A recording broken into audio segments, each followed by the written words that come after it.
11 o'clock. It is a Friday today, so also there's a sewing machine right in front of me. I have had a very interesting 2 weeks with no cakes, kind of. It's not really been 2 weeks. I have been working, but I was in the Midlands for a couple of days. Let's put it this way, I was in the Midlands for a couple of days and I just took some time off baking and I started sewing, and I made some bits, including this headband, but I made a skirt, a top, another skirt and a little bag, which was fun. It was really, really fun. So today I'm baking. It's a Friday. I don't normally bake on Fridays, but I have a birthday cake that I need to do. That's going to be collected Monday. And I also have another early week cake that I need to get sorted. So I need to head to the shops because I was supposed to do an ingredient shop online. And I don't know why I didn't put it through. I really should have had the ingredients delivered yesterday. List of things that I need to get. I have 5 cakes this month. October normally slows down, which is absolutely fine because it's a time for me to kind of like catch my breath again whilst I'm making sample boxes, going back to twice a month, and then also I'm doing wedding cake consultation. So everything's a little bit all go. This week is also a little different because I'm baking in these. So I have a very long cake that I'm going to be doing, which I'm so excited to do. It's the first time I'm ever doing a cake like this. And I'm going to be cutting them down to 8-inch boards. I have to do 20, I have to do 20 layers of cake. So I really just want to get them in the oven, done, dusted, and all sorted. So this is a very interesting vlog. I feel like so many random things happen all at once. And forgive me, I haven't actually introduced myself. Hey, I'm Abigail, I do wedding cakes and I am from London.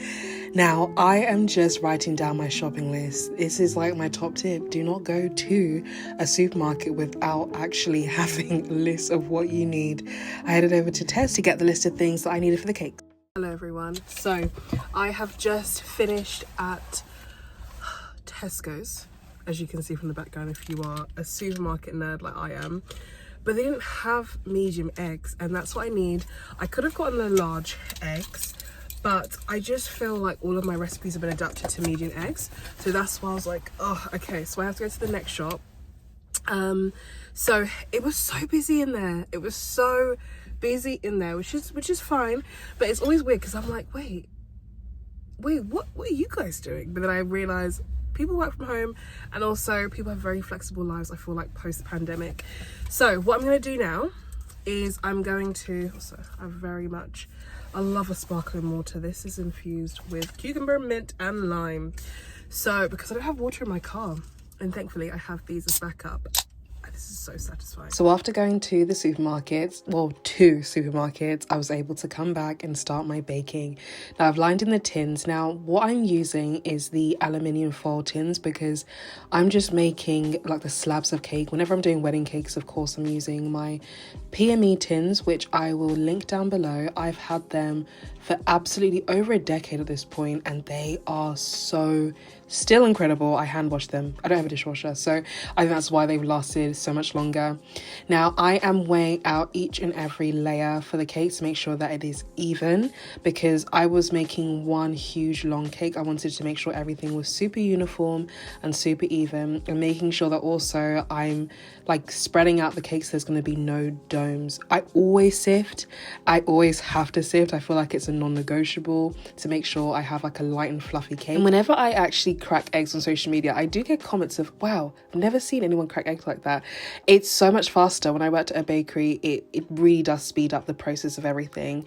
And I like to whisk up my eggs beforehand to make sure it's nice and smooth. So vanilla extract. Now I always start off the year by making a huge batch that can last me. I used this back in the day and then the cost of vanilla was increasing so much, so I was like, let's just make a huge amount of vanilla that's really pure, that doesn't have any oils or flavorings inside. It's literally just straight up vanilla beans, and you can see them at the bottom. I think it's just so yummy.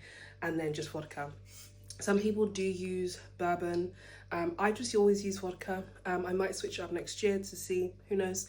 But I get my vanilla beans in bulk. I will pop it just here where I normally get them from. They're Madagascan, and then I just scrape. I have like an afternoon where I just scrape everything down and then distill it. So this has been, or brew it, sorry. This has been going since January, and it's lasted me for the entire wedding season. I'm on my last bottle now. Bear in mind, I've had 52 weddings so far this year, and if not all of my cakes have a vanilla sponge inside it. So I did 8 bottles, I did 5 bottles. I did 5 bottles and it lasted me, this is 700 700 milliliters so far, and it's lasted me, and it's so strong and so powerful, and I really enjoy using it. I think this is what I'm going to do. Obviously it's not cheap because you're buying a good amount of bottles of vodka, and obviously the vanilla beans are not cheap either, but the sponge and like the smell and the taste is so much better than just getting a vanilla, like either vanilla flavoring or just normal vanilla. Well, as I said, this is not a cheap thing to do, but I wanted to make sure that my cakes taste even more special than like an average wedding cake. And also, it's a wedding cake. This should be the most special cake that you have for your wedding. Now, as you would see here, I actually use a Kenwood Titanium XL, Chef Titanium XL. I have had this for a good couple of years now. I've only ever worked with Kenwoods, and I love to scrape down the bottom of the bowl to make sure everything is nice and incorporated. I'm going in and I'm actually reusing the greaseproof paper, and I have a little guide, and I'm using the 8-inch boards as a guide. You will see me save the little offcuts at the end of slicing it down, and I will do something with that later on, which I will explain. Once the cakes are nice and warm, they're not hot, but once they're warm, I'm wrapping them up to make sure that they're nice and moist, and also so that I can actually reuse the pans. I had to make 30 layers of these cakes. I started off by having 4 in at a time, and then just basically rotating them. It probably took around like 18 minutes to bake on a 160 fan. Again, you'll see that I pretty much most of the time weigh out my tins. This is also a really good way to just make sure that I am being the most economical as possible, and obviously scraping out everything just like my mom taught me. So this was like a marathon. Listen up, this is actually a top tip. I have doubles of everything. So I have 2 mixing bowls. I actually have 2 mixers, one's in the shed, I don't use the other one. But I have 2 mixers, 2 mixing bowls, 2 paddles, so I can just switch out every now and then. I always like to kind of clean down as I go. I'm just showing you how nice and spongy it is.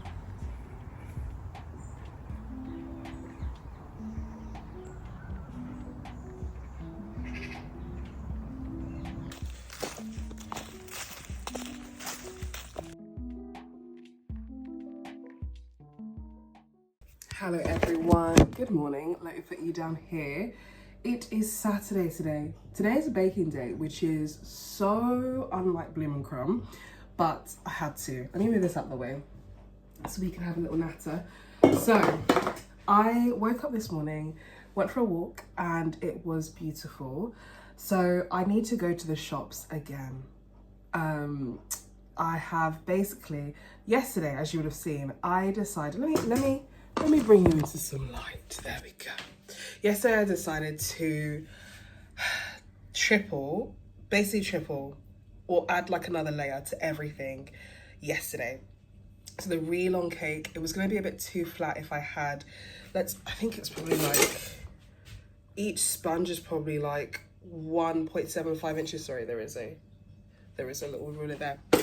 So I had to use more eggs, I had to use more ingredients. So that meant that I had to make sure that if I'm baking today, everything kind of there needs to be enough, right? So I need to go to the shops again, I need to get some more eggs, I need to do an egg count, and then just make sure that I've got everything. But back in the day, I used to do Too Good To Go because I would have so many offcuts. But 2 things that really helped me to kind of cut down the wastage of my business was baking on a lower temperature. I like to bake on like between 155 Celsius, 160 normally, and that makes a flatter cake. Always makes a flatter cake. Some recipes are more prone to doming, but second thing I do is I always turn it upside down for the cake to cool. And then there was another thing I do. I've also kind of adjusted the weights that are in the tins. There's less doming, and also it's kind of cooling down flat. Now I have had less wastage, but I used to have so much wastage back in the day. And by wastage, I mean things I can't use in my wedding cakes. So what I did is I put on Too Good To Go, which is like a food saving app, which is really, really good. There we go. It's a, sorry, my arm's getting a little bit tired. Let's put you on a tripod. 1 second. Okay, we're back. So I put 2 bags on Too Good To Go yesterday, not thinking anyone was gonna buy it. I woke up this morning and I was like, oh, what is? I put things on Too Good To Go. Let me double check. And people bought it, which is I don't know why I'm shocked, but anyway, let me show you what I'm giving. They have this huge bag of cake. Now this is, I don't know how many liters this is. I got it from IKEA. I love an IKEA bag. This is like a newborn baby. It's like a newborn baby. This is 6 liters that you can fit inside here. So it's a huge, huge bag of cake. I'm selling 2 of these. For reference, this is £3.40. This can, like, when I tell you, this is a steal. This really is a steal. Basically, whenever I think about like pricing these things, I'm like, how can I make like a couple? It's not even for profit. It really isn't for profit. I really do not do Too Good To Go for profit, but it's just to kind of break even a little bit on the things that would have just gone in the bin otherwise, because my neighbors can't eat it, my family can't eat that much. Like, they can, but they can't eat that much. So we're not doing that. So what I'm gonna do is I'm gonna count how many eggs I've got up here, as you would see. And then I am going to quickly head to the shops to get some bits. I am going to start making some buttercreams, baking, all that stuff. So yeah.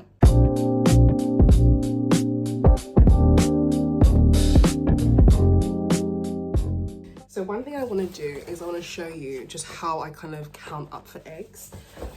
So if you've been watching me for now, you would know that I have my handy dandy, I would turn it around, but it's got all of my customers' details on it.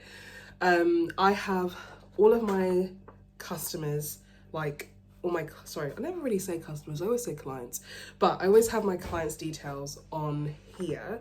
So I can see, okay, for example, I've got a couple that are having chocolate and orange, lemon and blueberry, and vanilla and barberry. That's a very fruity cake. I like it. I like it. But another one of my couples is having vanilla chai, vanilla passion fruit, which I've run out of passion fruit curd. Honestly, I've run out of passion fruit curd. And I'm a little bit like, I've ordered some passion fruit juice. I always use, I can pop it here actually. I use the Funkin cocktail mixer, and it's stunning and it's really pure.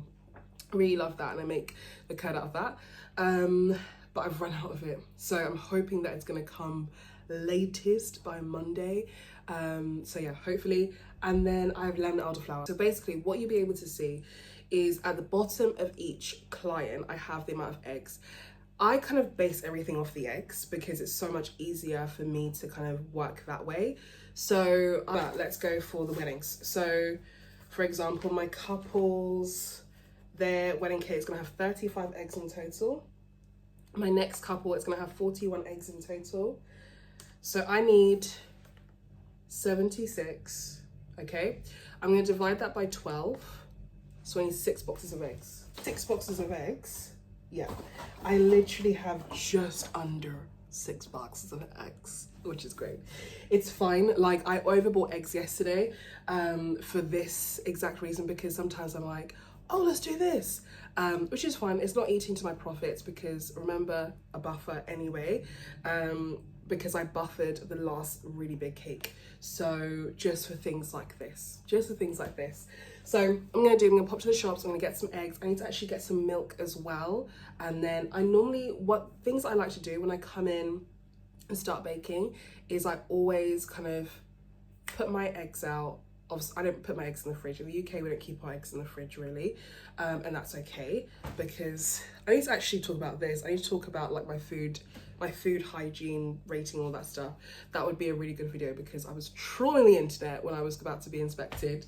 So I always take out my milk, butter, and my butter as soon as I start baking, because it's always really helpful for me to have that just on hand and room temperature, because it's just so long having to have everything like in the microwave. Anyway, so what I'm going to do is I'm going to pop to the shops. This is something that I used to bake like constantly, but because I've kind of been away a bit, and September was a little bit of a bitty month, because I traveled twice in September, so my normal routine of things has been a little bit different, but that's okay. Sorry, before I head to the shops, I wanted to talk about these crates, which I absolutely love. I have had these crates since COVID, so 2020, and it's 2025 right now, and these are my go-to crates, especially when I get like a delivery through.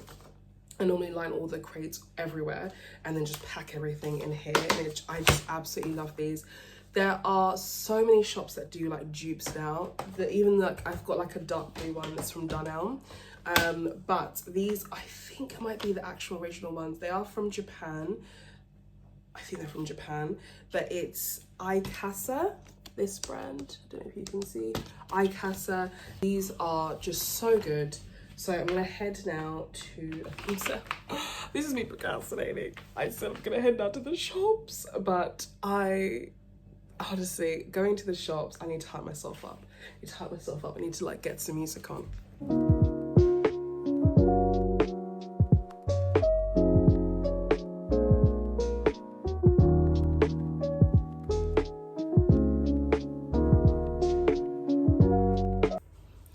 So I've just found out that I've run out of self-raising flour, which is so rare. Again, I feel like taking time off in the middle of wedding season is a little bit bonkers. It throws everything off balance. But I have just Googled, how do I make self-raising flour out of plain flour? Because there's absolutely no way that I'm going out again. And I have a lot of plain flour. So what I'm going to do is, apparently you add a teaspoon of baking powder for every 100 grams of plain flour. So it should be fine. I think I've done this before. I know bakers that do this, that only work with plain flour. So let's see if this works. Right, so this is very not like me. I feel like I was definitely scrambling this day. And this is note to self for 2026, Abigail, that if I take time off in the middle of wedding season, everything has to be tip top when I come back. I should say, like, I think taking time off as a business owner, I feel like is a mammoth task. I really overplan. So as an example, if you don't run a business, okay, I have to plan all of my content whilst I'm away. I prefer not to have all of my content shut off because I still want to feed the beast whilst I'm going, or whilst I'm gone rather. Sometimes I do actually have a VA that comes in. This was my first time I didn't have a VA, so I normally pay a VA to work a couple of hours to keep my inbox at bay, but this time I didn't, and I feel like I would do it again just because I really don't like coming back to an incredibly full inbox. So this is an example. Those are like the mammoth tasks, but then also coming back, I normally hit the ground running. So this time I went to South Africa. I got back on the Monday. I had 2 weddings. I had one on the Thursday, one on the Friday, and then I had back-to-back weddings the following week. So it was really hard to just to have everything in order and everything like that. Now, as you would have just seen, the cakes turned out perfect. They turned out perfect for just using plain flour and baking powder. So that is a top tip. If you want to use that combination, it worked really, really well for me, and the cakes were really nice and soft, as you would have seen before. Now, I'm working on a client cake. This was actually for one of my brides, and it was so lovely seeing them again. They came to pick up it was her birthday cake. She ordered this birthday cake months in advance, and I'm so thankful she did, because October is still kind of like a little bit of an intense month for me cake-wise. Not only just actually baking, but just prepping for cakes and people that are booking in weddings. Now, my couples normally like to book in weddings around this time onwards, Q4 onwards. My most busiest time of the year is Q1. I think there's something in the air when there's like a new, okay, sorry, I should say, I confess, I threw away the cake. I threw away those cake tops just in case anyone's like, wait, what did she do with the cake? Now Q1 is really busy, and I will kind of break down what a year looks like in a cake maker's world. But this is what I like to do whenever I am doing like prepping for Q1. It is very intense because obviously you've got wedding shows, you have a lot of wedding consultations, and you are also baking cake samples, as you would see here. Now I'm then starting off, I promise you this is the same day, but you can see the sunlight was absolutely mad, so that's why I had to change into a short sleeve. But I wanted to start by prepping off my really long cake and filling it with a raspberry buttercream and then some black currant preserve, which is by far my most popular flavor, vanilla and wild berry. Honestly, I was just sick and tired of making vanilla cake. Now I've wrapped them all up and they're going to go in the freezer. Now you cannot, for a really long cake, you just can't bake from like non-chilled cake. It's really hard to do. Now this cake that you would see here, okay, we made a boo-boo because I didn't do my schedule properly. I forgot that it was a heart cake, so I slipped into bed at 10 p.m. and I was like, wait, what? Wait, I see heart cake. So I'm decorating this cake to only just have to scrape everything back on the Monday. But she had a Taylor Swift themed birthday cake, which I thought was very cute. And the colors, I think, I'm not a Swiftie, so I think this is from Lover. I don't even know what Lover is. I'm sorry to all the Swifties, but I actually don't know. I don't know what the reference is. So if you do, please leave them down below. This is now the Monday, and as you would see, I've carved the cake into a heart shape and I am going in and swilling it out. I hope that you enjoyed this, and I will so love if you subscribed, and I'd love to see you guys around again for the next one. Bye.